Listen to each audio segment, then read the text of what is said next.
ሰላም ጤና ይስጥልኝ ውድ የመልእክተኛ ሚዲያ ቤተሰቦች የእግዚአብሔር ጸጋና ሰላም በያላችሁበት ለእናንተ ይሁን። እኔ ወንድማችሁ አገልጋይ ሕዝቅኤል ነኝ። ዛሬም እንደተለመደው በአዲስ ቪዲዮ ወደ እናንተ መጥቻለሁኝ። ይህን ቻናል ሰብስክራይብ ላይክ እንደዚሁም ደግሞ ለብዙዎች እንዲደርስ ሼር በማድረግ አብራችሁኝ ሆኑ። ይህ ትንቢት ሳይፈጸም ኢየሱስ አይመጣም። የኢየሱስ የመምጣቱ ጉዳይ የተረጋገጠና ያለቀ መሆኑ ይታወቃል። ስለ ዳግም ምጽአት ነቢያት፣ የበጉ ሐዋርያት እንዲሁም መላእክቶች ተናግረዋል። በሐዋርያት ሥራ ምዕራፍ 1 ቁጥር 10 እስከ 11 የእግዚአብሔር ቃል ሲናገር እነርሱም ሲሄድ ወደ ሰማይ ትኩር ብለው ሲመለከቱ ሳሉ እነሆ ነጫጭ ልብስ የለበሱ ሁለት ሰዎች በአጠገባቸው ቆሞ ደግሞም የገሊላ ሰዎች ሆይ ወደ ሰማይ እየተመለከታችሁ ስለምን ቆማችኋል?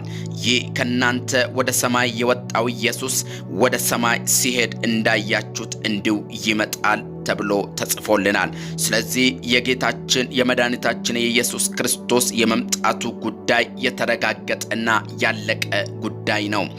በሳው ፖሎ ከተማ የተሰራው የሰለሞን ቤተ መቅደስ ቅጂ የብራዚል ልብ በሆነችው ታላቅ ከተማ ሳው ፖሎ ላይ በይዘቱ ሰለሞን ከሰራው ቤተ መቅደስ ጋር ሲስተያይ በዲዛይኑ አንድ አይነት መሆኑ ይነገርለታል። ልዩ የሚያደርገው የሰለሞን ቤተ መቅደስ በወርቅ መሰራቱ ይህኛው ደግሞ ከእስራኤል አገር በመጡ ድንጋዮች በመሰራቱ ነው። ጳጳስ ኤዴር ማርሴሎ የቤተ መቅደሱ መስራችና ባለቤት ሲናገሩ ቤተ መቅደሱን ለመስራት 300 ሚሊዮን የአሜሪካ ዶላር አጠቃላይ ወጪ እንደተደረገለት ይነገራል።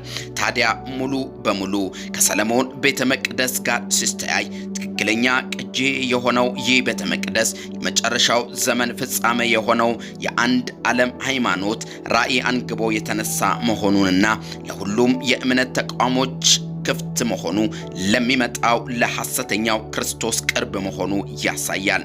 ይህ ቤተ መቅደስ ለትንቢቱ ትልቅ ማስጠንቀቂያ ደውል መሆኑ ልብ ይላል። ቢሆንም ግን ቤተ መቅደሱ እንደ ዋናው ቤተ መቅደስ ልታይ አይገባም። የመጀመሪያው ቤተ መቅደስ በሰለሞን አማካኝነት የተሰራ ሲሆን ይህ ቤተ መቅደስ አባቱ ዳዊት ባከማቸው ሀብት እጅግ ተውቦ ተሰርቶ ነበር።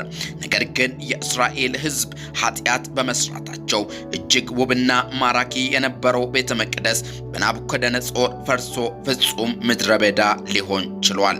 ፊተኛው ቤተ መቅደስ ከፈረሰና እስራኤል ለ70 ዓመታት ያህል በባቢሎን ምርኮ ከተገዙ በኋላ በነ ዙሩባቤል መሪነት ሁለተኛው ቤተ መቅደስ ተገነባ።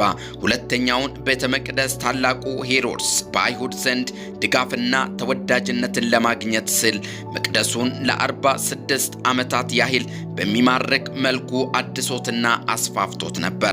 ነገር ግን በጨካኙ በሮም ንጉስ ኔሮ በ70 ዓመተ ምህረት እስከ ዛሬ ድረስ ዳግም መሰራት እስከማይችል ድረስ ፈጽሞ ሊፈርስ ችሏል።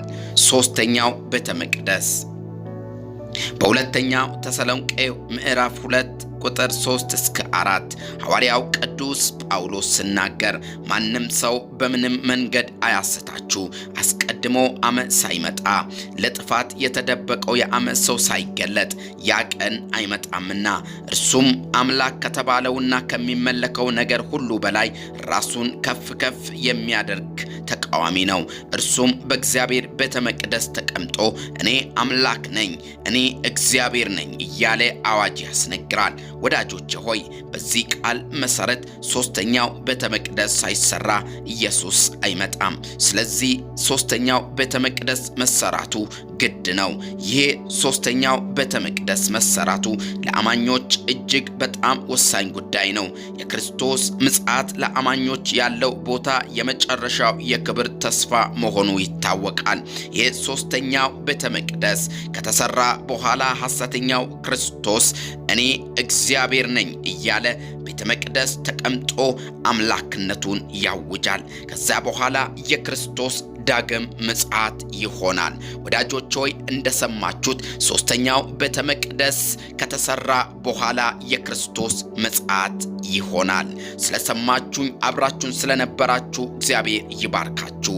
ይህን ቻናል ሰብስክራይብ፣ ላይክ እንደዚሁም ሼር በማድረግ አብራችሁን ስለምታገለግሉ እግዚአብሔር ይባርካችሁ።